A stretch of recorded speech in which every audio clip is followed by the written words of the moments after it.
Berapa Darmadi? Salah, Wahyudi. Ada berapa Ibu? 5. Ya, putar Iskandar. 5 yang pertama apa Mat? Kok rukun Islam baru tadi waktu zakat secara syariat. Ada 5 kata Epi. Apa nomor satunya Rahmat? Surat No. Pas. Aimun, Sucipto, Pak Sukrijal, Pak Indra. Enggak, ada berapa dulu jumlahnya 5, satu apa? Waktu apa namanya? Udah, ingat ya. Pak Kuring, Pak. Ini diingat aja, nanti dipahami. Adapun waktu zakat fitrah pada tiap tahun selesai sebelum raya ada 5 waktu. Yang pertama al-waktu wujub. Ikuti. Pertama al-waktu wujub. Nah, apa yang dikatakan al-waktu wujub? Waktu yang wajib jatuhnya, waktu ya. Yang wajib jatuhnya kita membayar zakat. Kapan itu? Ketika bertemu antara Ramadan dan Syawal. Bertemu 2 bulan, Ramadan dan Syawal ketemu. Di mana bertemunya? Pas azan maghrib di akhir Ramadan. Pas azan maghrib di akhir Ramadan. Di situ waktunya wajib kita membayar.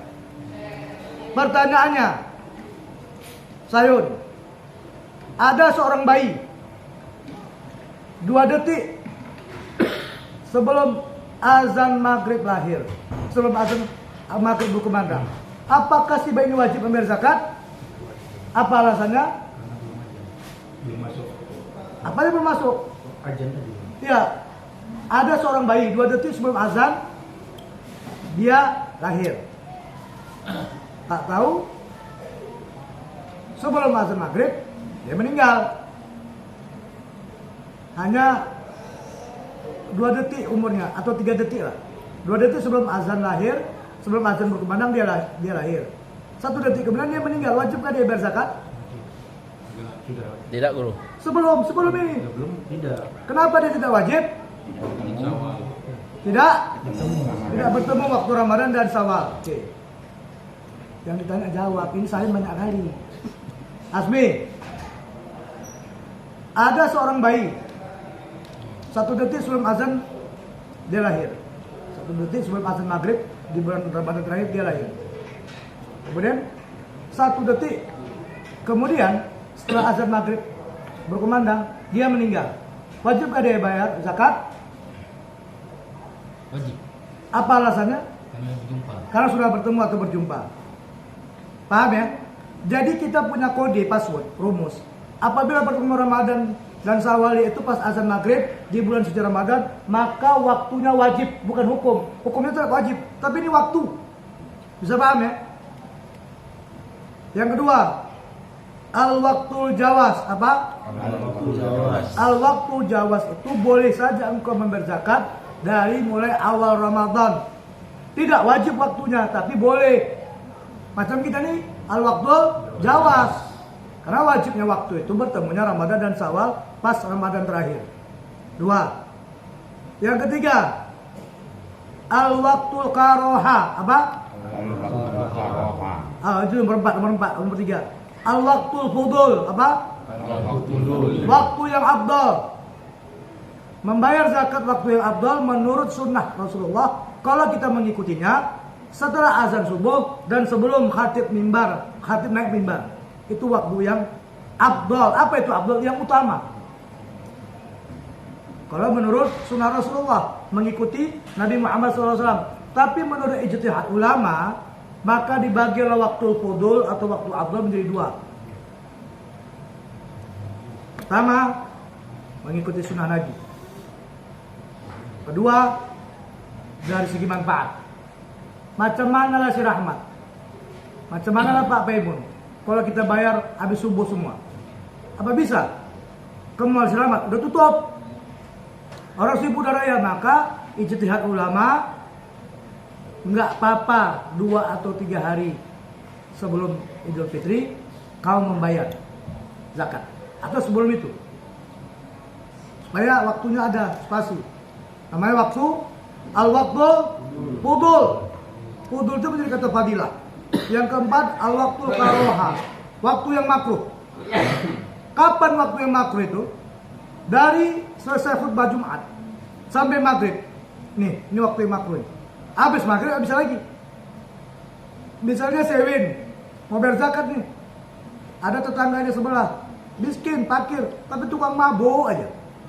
Sementara ada kawan sewin dari jauh, mau balik ke Medan tapi dia taat. Boleh sewin menunggunya untuk membagi kepada dia. Yang mustahik ini babnya mustahik. Daripada kepada orang itu manfaatnya nggak ada. Sahabat dengan secara hakikatnya kau mensponsori orang bermaksiat. Nah itu. Bukan nggak boleh, boleh secara hukum, boleh. Tapi gara-gara kita dia berdosa. Cocok lawin kata preman ini kan. Aku pun gantung kali minum semalam ya. Berdosa Pak, secara tidak langsung.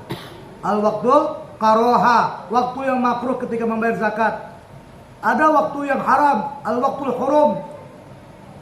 Yang mana waktu yang haram? Udah habis khutbah Jumat, udah habis maghrib, udah habis isya, nggak bayar-bayar. Sepanjang dia nggak membayar, sepanjang itu dia dikenakan waktunya haram. Tapi wajib hukumnya membayar. Setelah 1 hari telat, haram udah jatuh hukumnya haram. Waktu haram, waktunya yang haram. Tapi wajib zakat tetap dibayar.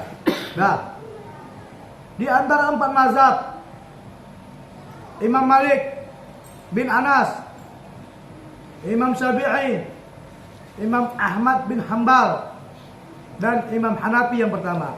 4 dari mazhab, 3 yang menyatakan tidak sah membayar zakat fitrah tanpa makanan pokok.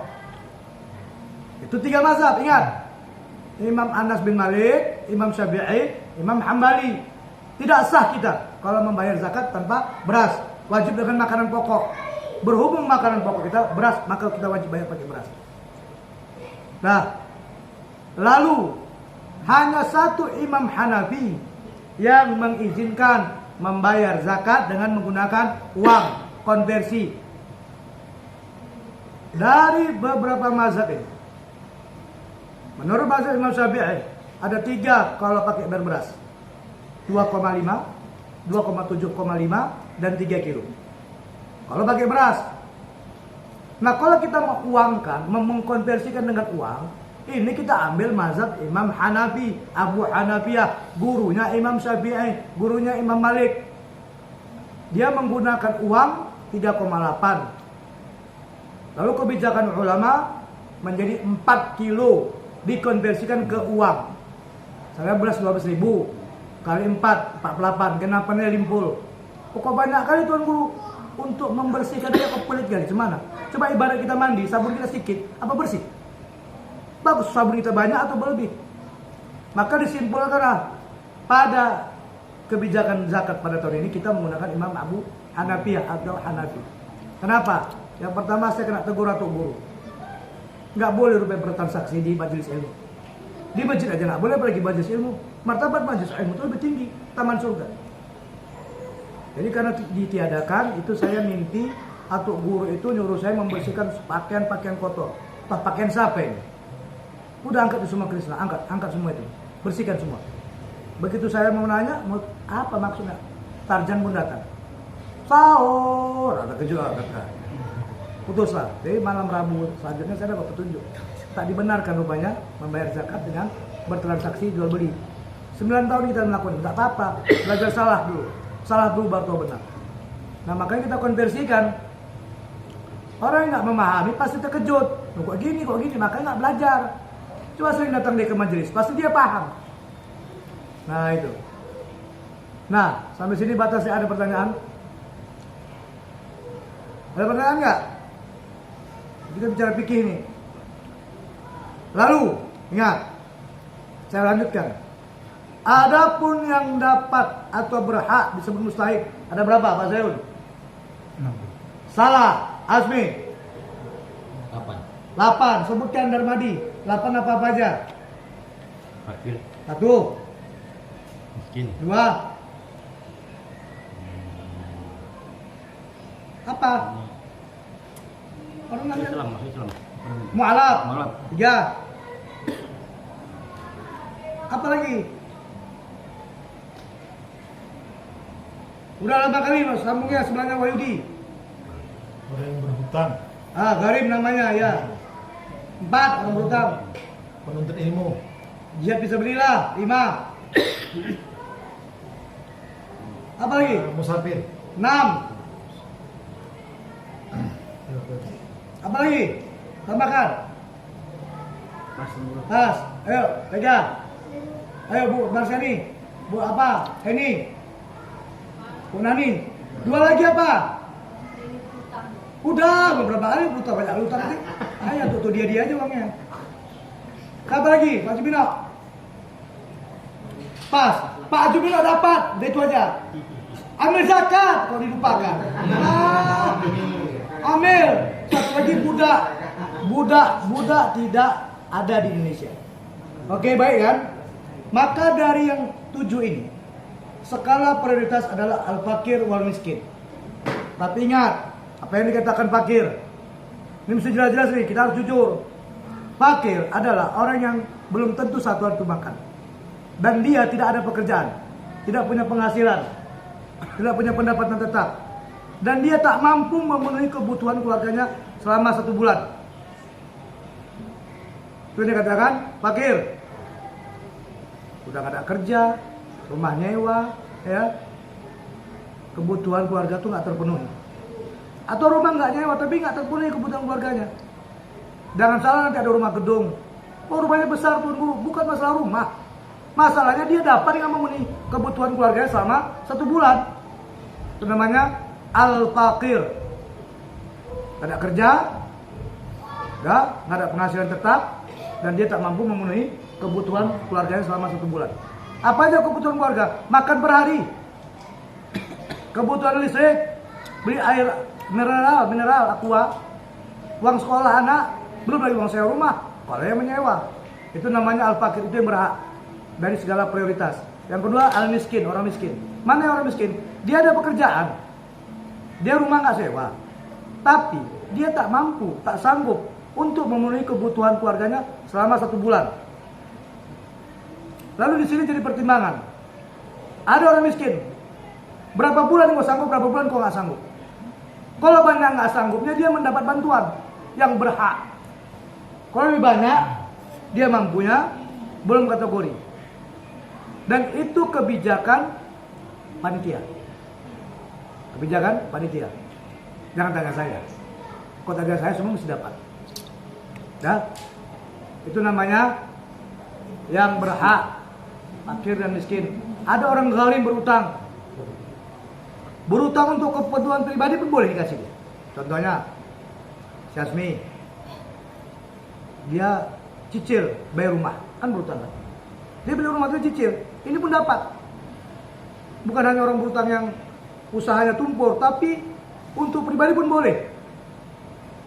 Ada juga orang yang berhak mendapatkan, orang zalim. Salah Sayun, dia tokoh masyarakat, berantam blok sini sama blok sini. Sayun tampil untuk mendamaikan, memediasi, disediakannya tempat, makanan, tapi dia belum bisa bayar, dia wajib dapat. Dia wajib dapat gharib, karena kemaslahatan, mendamaikan.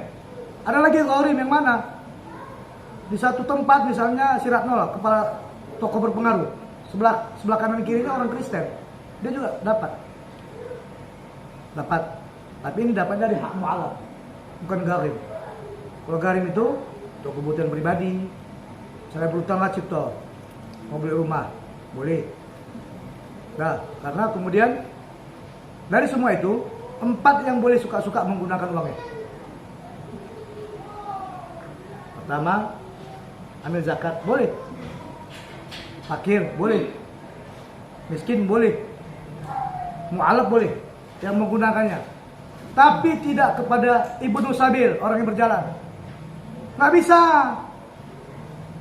Orang yang berjalan kehabisan uang, musafir, dia nggak boleh menggunakan uangnya kecuali hanya untuk kebutuhan dia pulang kampung atau untuk ongkos di perjalanan.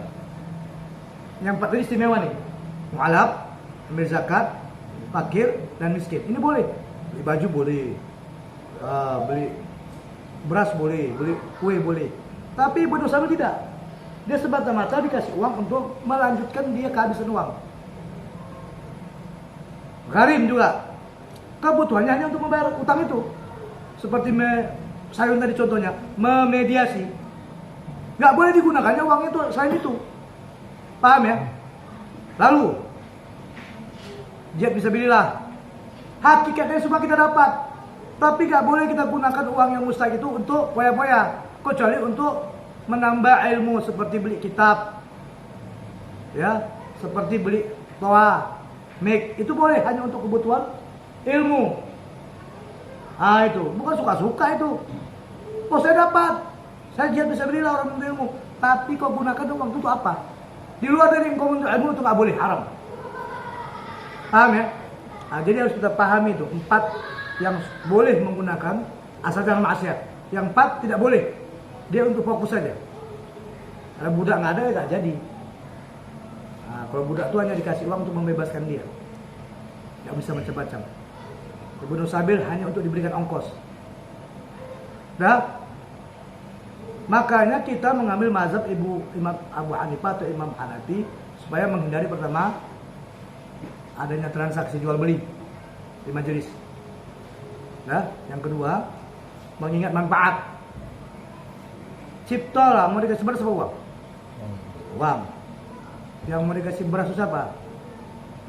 Ahmad Sofyan mau kasih beras. Dia sama beras Pak Ahmad. Saya beras saja. Mana bisa beras beli kue? Bisa beras beli baju. Tapi beras itu bisa dijadikan baju. Gerengketnya aja, bentuk pola, jadi baju dia. Ya, jadi itulah tentang seputar keterangan singkat terkait waktu zakat. Nah itu ya. Jadi zakat ada 3, 2 syariat, 2 hakikat. Yang di syariat zakat harta, zakat fitrah. Yang di hakikat cuma 1, zakat diri. Yang mana zakat diri? Engkau serahkan dirimu kepada Allah totalitas dengan keikhlasan. Sebagaimana doa iftitah. Inna sholati wa nusuki wa mahyaya wa mamati lillahi rabbil alamin. Segala apapun yang ada pada diri secara hakikat wajib dizakatkan di setiap kita sholat dan di luar sholat. Nah itu. Jadi barang siapa yang senantiasa berzakat secara hakikat, dia selalu suci. Gak ada kotorannya. Yang dikatakan ada kotoran adalah mengaku ada diri. Nah itu. Ini syariat hanya contoh dan untuk kemaslahatan umat. Karena zakat ini adalah ibadah bernilai sosial. Ada hak Allah yang dianugerahkan rezeki kepada kita untuk kita keluarkan. Secara syariat setiap Ramadan, secara hakikat tidak ada hak kita untuk menguasai ketika ada rezeki yang didatangkan Allah kepada kita. Misalnya si Asmi dapat 100.000, dia wajib mengeluarkan 2,5% dari penghasilannya. Bagaimana dengan orang jualan? Pak Rano jual es. Dia satu hari misalnya nggak tetap keuntungannya, maka dia kumpulkan keuntungannya. Dia totalitas. Berapa jumlahnya? Misalnya 1 bulan Ratno mendapatkan keuntungan 500.000, dia keluarkan 2,5% dari penghasilannya. Berapa itu? 500.000? 2,5% berapa? 10%-nya 50, 5%-nya 25, 2,5%-nya 12,5. Keluarkan 12.500, keluarkan itu. Kalau dia menghitung secara totalitas penghasilannya, apakah Pak Pemon Yoruda catat itu, untung aku sekian satu hari sampai sebulan total berapa jumlahnya. Tadi kalau 5.000 keluarkan 2,5%. Yang berat manusia ini kalau untungnya udah banyak, untung 10 juta keluar 2,5%, agak diam. Aku yang capek cari. Ini bakhilnya muncul. Bagaimana dengan orang kaya yang punya usaha properti yang untungnya bisa dapat setahun itu 1 miliar? Coba, apa enggak? 250 juta dia keluarkan, agak berat lah. Duit tuh Pak, duit bukan daun kan. Di sinilah diuji keimanan. Lalu kenapa kita wajib mengeluarkan? Karena kata Allah, ada hakku yang kutitipkan kepadamu cipta untuk kau bantu saudaramu. Supaya apa? Supaya aku zahir yang memberi itu, yang maha pengasih maha penyayang. Itulah hakikat zakat itu. Jadi kita mulailah kita melaksanakan hal-hal yang untuk kepentingan kita di akhirat. Jual mobil Iskandar nih, Vios.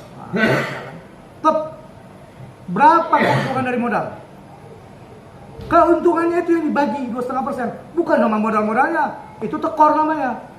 Jual beli Iskandar, mobil harga 50 juta, dia jual 55, berarti untung 5 juta. Keluarkan 2,5%. Nah itu. Nah, di samping kita secara syariat menggalakkan itu, hakikatnya tetap kita serahkan.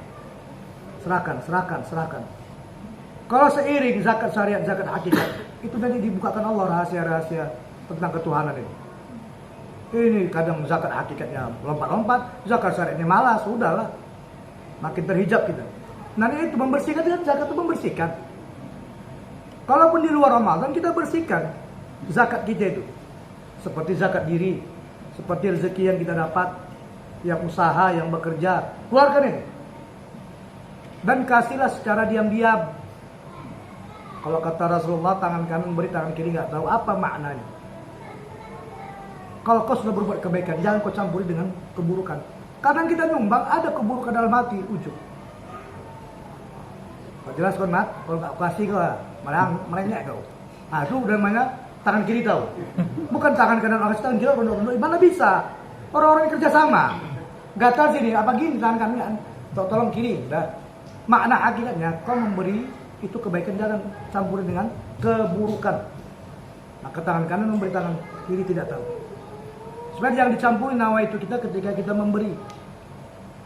Habisin aja udah.